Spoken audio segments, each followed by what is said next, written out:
بيده الملك وهو على كل شيء قدير. الذي خلق الموت والحياة ليبلوكم أيكم أحسن عملا وهو العزيز الغفور.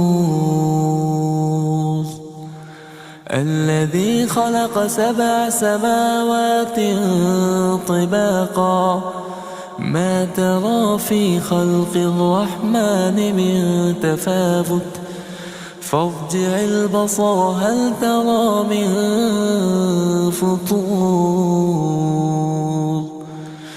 ثم ارجع البصر كرتين ينقلب إليك البصر خاسئا وهو حسير.